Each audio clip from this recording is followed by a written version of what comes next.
Welcome back. Today I am going to discuss about random amplified polymorphic DNA or RAPD technique.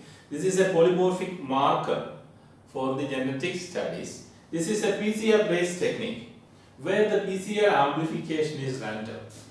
Since we are using random arbitrary primers, we use several random primers arbitrarily designed and the length is 8 to 10 bases long. And we are using large template DNA. We amplify large template DNA using these random primers, and the small fragments from this large DNA is amplified. The fragment length may vary from 0.2 to 3000 or 0.2 to 3 kb. That is 200 to 3000 bases long pieces are amplified using these random primers. And this is commonly used molecular marker in genetic studies because of its easiness and low cost. It is a common technique in molecular studies. And the technique of RAPD was developed in 1990 by Williams.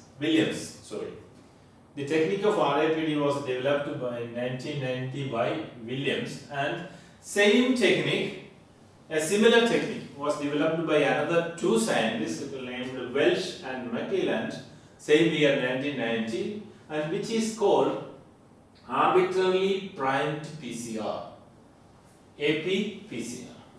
The difference between these two techniques are minor, because in the RAPD we use primers of 8 to 10 nucleotides. In AP-PCR, Welch and McClelland used primers length up to 15 bases. Other than that, they are same. Both are using random primers, and less stringent conditions are used, etc. Same. DNA, there is another different techniques are developed later. Different techniques are evolved from based on this RAPD. One is DAF, DNA amplification fingerprinting, and also SCAR, sequence characterized PCR. These techniques are evolved from RAPD and with a little bit of advantages extra to the RAPD. And the target, based upon the target DNA, different products are formed. The primer bind to different locations in the target DNA, and different primers, products are formed, and we are using nucleotide of 10 base pair as primer, and also the GC content of these primers are between 30 to 70%. So with the PCR, I have discussed the importance of primer length. As the length of the primer increases, the annealing temperature of the primer increases, and specificity of the product also increases. In PCR, we use a primer ranging between 18 to 30 bases. So that is more stringent condition.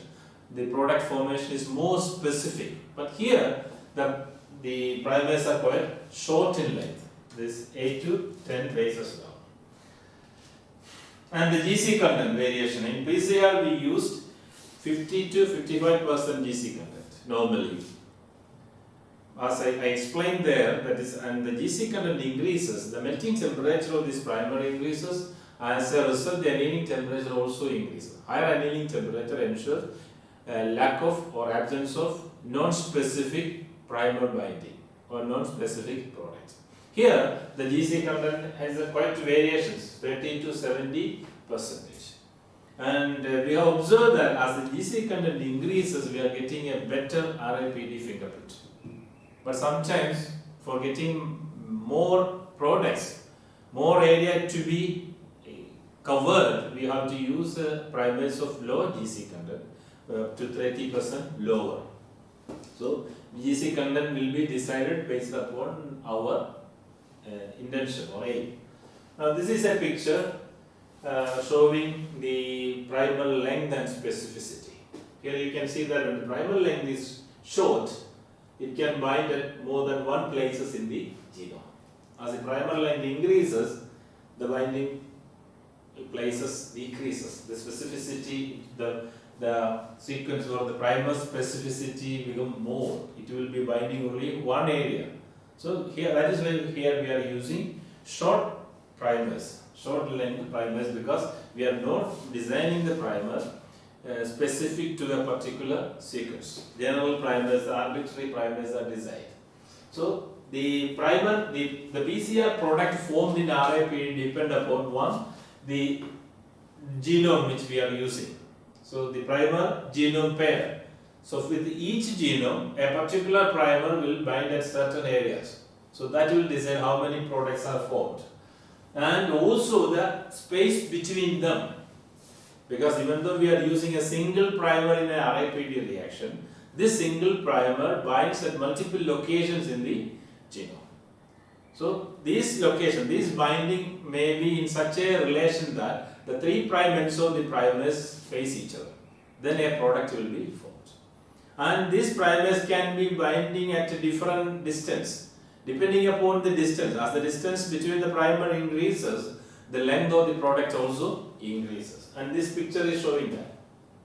So same single primer is used in these 4 genomes. In the genome A, the primer is binding here as well as here, facing each other. The 3' end of these primers are facing each other. So a product is formed and the length is this much between the primer binding side. So that part is amplified. Here, in the genome B, the primer binding sides are a little bit apart.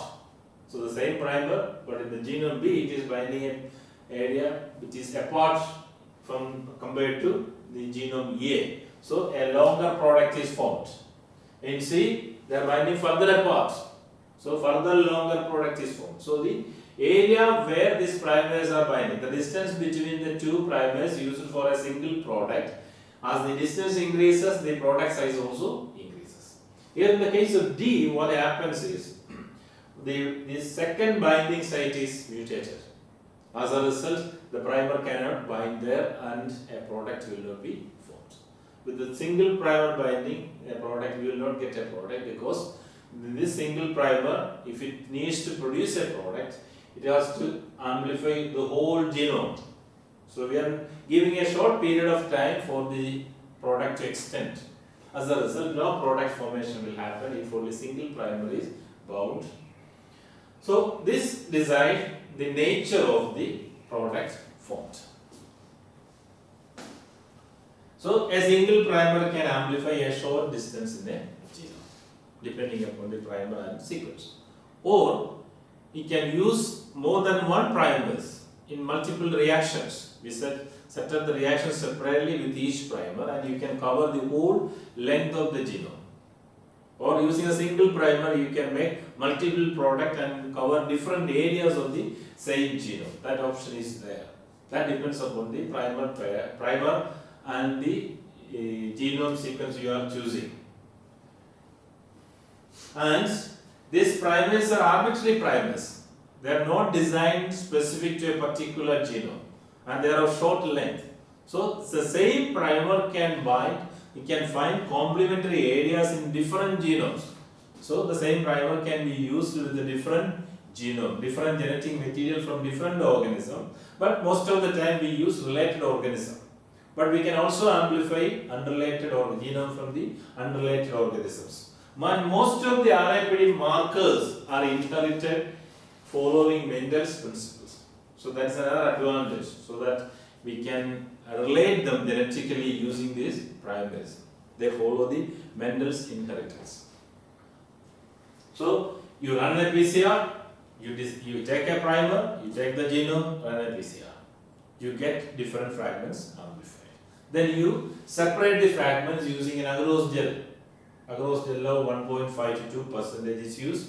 You separate the fragments, and the DNA molecules are colorless. The fragments are separated, but you cannot see where the fragments are. Then you have to stain them. We are using etherium bromide as a staining. As you know, etherium bromide is an intercalating dye. So it intercalates with double-stranded DNA. And when it intercalates with the double-stranded DNA and UV light falls on that intercalated etherium bromide, it will fluoresce. So the fluorescence will occur only where the double-stranded DNA is there. The etherium bromide bound with that, and it will fluoresce. And you take a photograph of that fluorescence, and you get a pattern like this. From this pattern, you analyze the genome. The polymorphism of the genome will be detected from this pattern. So here you can see that you use different genomes or different same primer. So the bands obtained are different in different genomes. Here you are getting only one band, visible band. Here you are getting 1, 2, 3, 4, 5 bands. Here again 2 bands. So depending upon the number of bands and the location, you analyze the RAPD pattern and you get details about the polymorphism. Then how you analyze the band? So the bands are analyzed in 2 conditions, because whether it is present 1. If it is absent, you give 0. So that is 1, 0. You are using this, and finally you analyze the total numbers you are getting, like in computer program 0, 1. And how you select the band, how you score each band. Each band is scored 1, reproducibility. So you will run the PCR more than once. If you are getting the same band in all the occasions, that band will be counted. All the occasions using the same primer and same genome. So reproducibility is important. And the thickness of the band, whether the band is visible. Very feeble bands will not be considered, it might be artifact. So the thickness of the band is also considered, and size and expected segregation. So because from the experience you may know that okay, the size might be that much, or what is the possible size. So that you will also consider while scoring the RAPD pattern. And the fragment production or formation, the PCR product formation depends upon various factors. Sometimes you may not get any product, sometimes you may get product. So what are the factors deciding that product condition formation? When the primers are annealed too far, no product will be formed. And even though you are using a single primer, the primers should be bound at 2 locations, 2 nearby locations to make a product. So if they are bound at 2 far locations, no product will be formed. But if they are bound nearby location and also their 3 primers should face each other, then only the product will be formed. So these are the 2 conditions, even though the primers are binding. Sometimes a mutation, because of a mutation, a new primer binding site may be formed. So that will add a new product. Or if the mutation may remove the complementarity of a primer binding site. So primer will not bind. So you lose a product. There is a decrease in the number of products. And because of this, different sequences produces different bands. The complementarity will differ between sequences. As a result, different bands will be produced, and that difference will decide the polymorphism. And selecting the right sequence of primer is quite important, because you are using arbitrary primers, random primers, no doubt in that, but some primers, even though they are arbitrarily designed, there might be a complementary places in the genome, but they may not bind because of the different physical characters of the primer. So it is important that you choose a primer which will bind with your genome. For that, to find out that, you may run a pilot PCR. From that you will decide okay, which primer is better for you, the efficiency of which primer is good for getting a good RAPD result. And so this will show the nature of binding and the nature of products forms. So here a single genome, you are using a primer, and we are given different colors to recognize the location. So the primer binding location 1, primer binding location 2. So they are closer enough, and the 3 primers are facing each other. So they will form a product. Those 2 binding sites will form a product. Here primers are binding site 3 and 4. The primer is binding to site 3 and 4. Here also they are facing each other. 3 primers are facing each other, so a product is formed. But when the primer binding site 5, the problem is it is bound, but there is no nearby primer binding site. And this is the nearest one. but that 3' end is not facing to that one. So no product is formed. Here D, 2' is formed, closer enough, 3' ends are facing each other, so product is formed. Here also it is same. But when it comes here, primer binding site 10, there is no 3' end facing primer binding site. So there is no product formation there. Here, the 3' ends are facing each other, but the problem is they are too far apart. So no product is formed. So they should bind closer, 3' ends should face each other. As a result, product A, B, D and E are formed. So then how will you compare two genomes? So here I am giving an example of two genomes, genome 1 and genome 2. The same primer is used. So in the genome 1, primer binding site 1 and 2, close enough, 3' ends facing each other, so a product for A is formed. 3 and 4, again close enough, 3' ends facing each other, product B is formed. 5, no nearby primers with the 3' end facing, so no product is formed. Here 6 and 7, close enough, 3' ends facing, they form a product. So you have A, B and D products are formed. But in the genome 2, situation is slightly different. Here what happened? 1 and 2, no problem, they are close enough, 3' ends facing, so product is formed. But when it comes to 3, the primer site binding site 3 is there, but the primer site binding site 4 is missing. Maybe a mutation, deletion or an addition. So the complementary site is not there, those who the primer cannot bind and no product will be formed.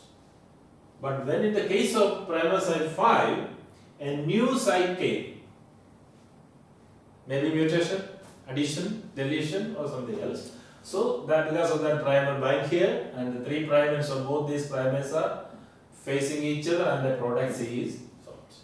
Here D, same, close enough, 3' ends facing each other, a product formed. So here A, C and D are formed, no B. So it is another polymorphic pattern. You run the gel, you get a pattern like this. Case of A, the genome 1, A, B and D. A, B and D. The case of genome 2, A, Z and D. A, C, D. No B. Here no C. So then likewise you get patterns. And you know that among these bands, C is the biggest one. So it moves less. Whereas B is the smallest one. So it moves farther, the most. So depending upon the size, the bands move, the products move and you get different bands. So this is how you compare two genomes. So here in the case of C, the genome 1 it is 0. In the case of 2, C 1, 1, 1, 1, 1, 1, 0. That way you will analyze. So reasons observed in polymorphism. Mismatches at the primer site, as we see in the previous one, mismatching at the primer site. Here, matching, there is no matching, mismatching. So no product is formed. So that is one polymorphism. Here, mismatch, but there is a match here. New primer site is formed. So there is a extra product. So appearance of a new primer site. And the length of the product. How far the primers are attached. Here the primers are attached close by locations, so the product is small. Here the primers are further apart, so product is longer. Here the same primer location 1 and 2, but they are separated by more number of sequences, so the product length is longer. So the space between them, the number of sequences between the primer binding sites decide the length of the product form. That is another reason for polymorphism. So you get products ranging from 200 to 3000 base pairs. You run the gel, you stain it, and you get a picture like this, or a PDF fingerprint like this. And there are so many computer programs. If it is a simple with less complication you can analyze by yourself. But when there is too many lanes and too many bands, you may need the help of a computer program. There are so many computer programs available, you can use one of them. And the advantages of RAPD. Unlike PCR, here we don't know anything about the sequence you are amplifying. No need of that, because you are using arbitrary primers. The primers are designed, random primers, so it can bind or not bind. So no need of any prior knowledge about the sequence. Then, because of this, it is a highly popular technique among the molecular biologists, because when you have new genomes, you don't have any idea. So from no idea, you are getting some information using RAPD. So because of this is a highly preferred technique among molecular biologists, and we can amplify a large molecular weight DNA. The whole genome can be analyzed using a single primer or multiple primers in multiple reactions. And it is quick and easy, no further processing. You run the PCR, do HL, stain it, take a photograph, you analyze it. No further use of radioisotopes or probing or nothing is needed. And we are amplifying the product using a PCR. So we need only a small amount of DNA, starting 10 plate DNA. So as I said before, no protein is needed, no radioisotopes are needed, and only a small amount of DNA. It can vary depending upon the genome you are amplifying. For example, if you are using a plasmid genome, the plasmid is quite small, so you need a small amount of DNA, maybe 1 nanogram is enough, sufficient. Within 1 nanogram you have multiple or more molecules. But if you are using a human genome is too big, so you have to take a little bit higher concentration, maybe maximum 50 nanogram. Still 50 nanogram is enough. That will give enough number of DNA molecules to get amplified. If you are using bacteria, maybe 5 nanogram. So depending upon the size of the genome, still it varies from between 1 to 50 nanogram of DNA is sufficient enough to run an RAPD. And you get high number of fragments. So there is no absolute failure. You may get bands because of the random binding. And the unit costs are very less because you are using general primers. You don't need to design or custom make specific primers. As a result, the cost is quite low. So all these makes it a preferred technique. Then, along with this, there are certain weaknesses also. The sensitivity, the reproducibility is quite low. You have to use highly standardized experimental procedures. You need to spend a lot of time to standardize the procedure. And also, the binding is random, not sequence specific primer used. As a result, a short primer, it can amplify any genome, part of any genome. For example, if you are making bacterial DNA, RAPD, and you are isolating bacterial genome, and by chance your cells from the hand fell into the sample, and your gene is there, your DNA is there. It will also be amplified because you are using non-specific random primers. So you need highly purified DNA, and also the different conditions also affect this reaction. So that is another weakness of RAPD. And the markers, when you are using primers, random primers are used, there might be complementary sequences, but the certain primers do not bind because of the physical nature of the primer. That may inhibit the binding. So you have to find the primer binding efficiency before you run the program. Otherwise, you might be wasting your time. So it is better to run a pilot PCR to see whether your primers are able to amplify at least one region in the genome. So that is another reason, another weakness because of the non-specific binding. And RAPD markers are not locus specific. It is not sequence specific. So it can bind at any region, not uh, concentrating on particular locus. So you cannot say that okay, this amplification is from that locus and that locus is present in this genome. It's not locus specific. So you cannot differentiate the genome based upon the loci or alleles. And when using a single primer, you may get different fragments from different locations but same length. So that will be segregated as a single band. So you are getting a band. That doesn't mean that you have amplified only one region. It might be products from different regions from the same genome. So that is another disadvantage. Single band may contain products from different regions. So it's not homologous band. And its resolving power is much lower compared to target specific DNA comparison methods like STR, short tandem repeats.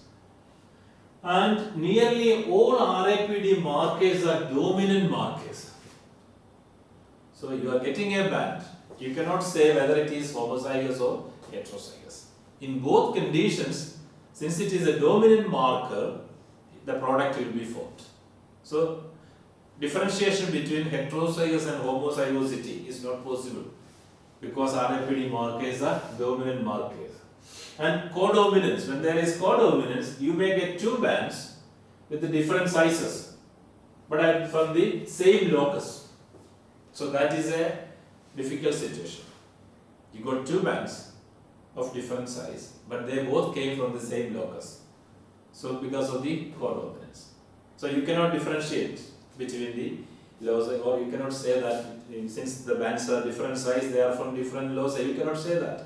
It's from the same locus, but it's codominance. But you don't know anything about the genome. So you cannot see whether it is codominance or different loci. That is another disadvantage or weakness of RAPD. And sometimes you are using random primers because you are using only a single primer in a single reaction. So because of the mismatch, the primer may not bind. It might be a mutation. So that you cannot recognize. Lack of binding will not say that a particular sequence is not there in another sample. When you are comparing two genomes, you might get a band in one genome, may not get a band in another genome because there might be a small mutation. A mutation in a small area, as a result, primer cannot bind. But the rest of the area is there. So the absence of band will not make you sure that that area is not there in the second genome. So that is a disadvantage or a weakness of RAPD technique. And the inherent problem in PCR. PCR is an enzyme control reaction. Here we are using less stringent conditions. And different factors can affect the purity of the DNA, presence of RNA. When more RNA is present, what can happen is, you know that in PCR, you use magnesium chloride, divalent cations, or manganese chloride. So when RNA is present, the RNA chelate the magnesium ions. So the PCR efficiency will be affected. The efficiency of the enzyme will be affected. So that problem is there. And cycling condition, you may use the same cycling condition in different labs. So when the machines are different, the cycling condition, even though cycling conditions are same, the effect might be different because the heat transfer, it needs a lot of heat transfer during the reaction. The heat transfer rate may differ using depending upon the machines you are using, and also even the PCR tube will affect. If the thickness of the wall is different, the heat transfer will vary. So that is another problem. So inter-lab comparison is difficult. And the result is, because of all these reasons, it's very difficult to interpret the RAPD result, especially because you don't have no prior knowledge about the sequence. If you know the sequence, you can make certain adjustments. That is not possible here. So that is another disadvantage of RAPD. So here, so reproducibility problem, we have already discussed that. Because of that, you cannot do inter-lab comparisons. And also you need to be very careful in designing or defining the conditions You have to standardize it. Severe standardization is needed. And as I said before, co-migration of equal sized bands. That will be another problem, because same band might be contain pieces from different areas. The PCR and the gel electrophoresis don't give any qualitative idea. It will not give what the sequence is. It will give only the size of the product, but the sequence may be different. That is another disadvantage. And even though there are so many disadvantages, its simplicity, easiness, low cost makes it a preferred technique, and it is extensively used in different occasions in molecular biology, like when to study the genetic diversity and polymorphism, to study germplasm, to characterize germplasm, genetic structure of population. Same population may have different genetic structure. So how they vary? It can be extensively used in healthcare areas, genetic structure of the population. Genome mapping, this technique is extensively used. Population and evolutionary genetics, plant and animal breeding. When you are getting a hybrid, you may need to study the nature of the genome for the hybrid. Maybe getting certain gene from the father, some from the mother. So to identify that, this can be used. Animal-plant microbe interaction, resistance to pesticides and herbicides, behavior of animals and polymorphism, relating the behavior with the genetic polymorphism, and forensic studies. In all areas, this is extensively used. Recently, or after 1990, a few other techniques are developed which are evolved from RAPD, using the basic principle of RAPD, but minor changes. They are: 1. SCAR, sequence characterized amplified region marker. So you are marking a certain region using sequence. Based upon the sequence, you are characterizing it.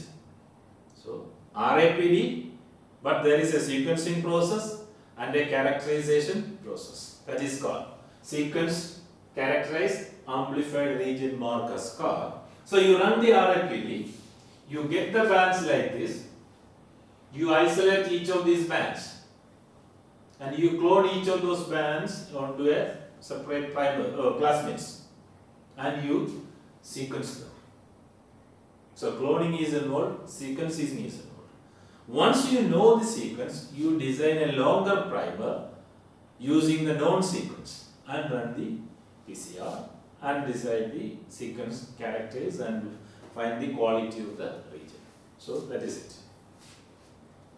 The RAPD marker band is isolated, amplified PCR reaction, cloned, sequenced, longer specific primer is designed, and DNA sequence details of the sequence is obtained. Another one is DAF, DNA amplification fingerprinting. Here it is similar to RAPD, no further processing, but here we use primates of shorter length, 5 to 8 nucleotide length. Since the length is shorter, there is high chance of complementarity. There might be so many complementary areas in a genome. The chances are there. But recent investigations have shown that when the primal length is too small, there is less chance of annealing.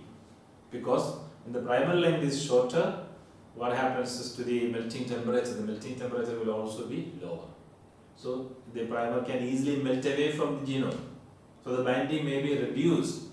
But if you adjust the temperature, annealing temperature, you standardize it, you can get many binding sites and you can get many products formed. So that is the advantage of this. So that PCR condition must be developed very carefully so that the primer will bind. And normally we use single primer in RAPD in one reaction. But here also you can use single primer and you can use another primer with another reaction. So you can get more bands, more areas amplified. This is multiplexing. Multiplexing is also done in DAF.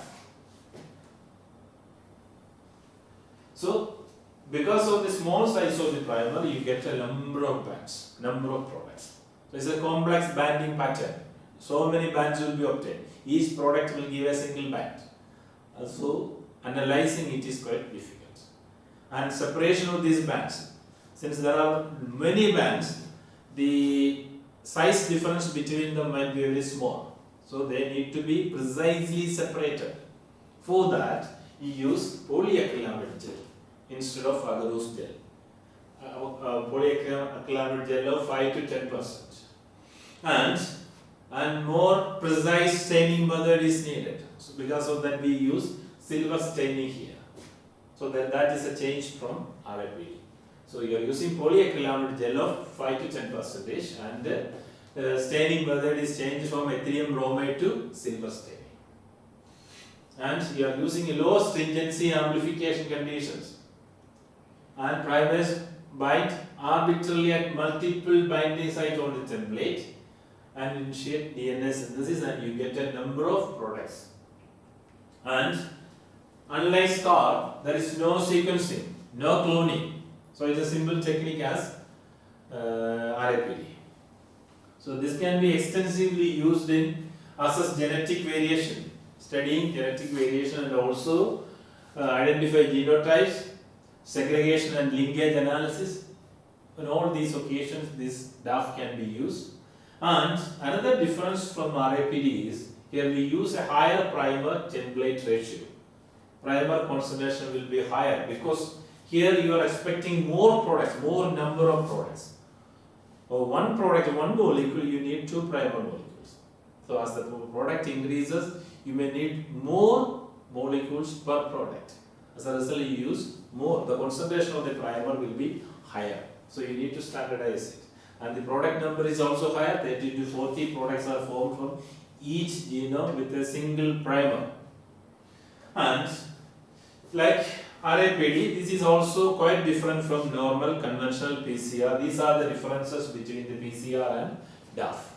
So in PCR, you are using 18 to 30 base long primers. Here it is 5 to 8 nucleotide long primers. And extensive pre-existing knowledge of the DNA. In PCR, you are designing the primer using the sequence of the DNA you are amplifying. So extensive prior knowledge is needed. But here, no need of prior knowledge as in RAPD. And stringent conditions are used so that you will get only a single product from a set of 2 primers. But the conditions are not stringent here. And you get only one product here in PCR, you get 30 to 40 amplicons, so 34 products from the DAF. So these are the difference between these two.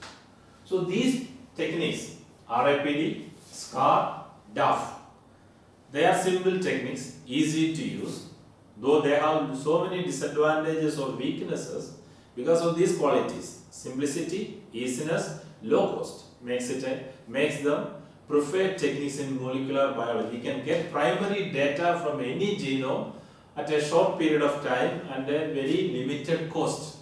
So this makes these techniques more preferred technique among the molecular biologists. So by this talk is ending. Thank you for listening.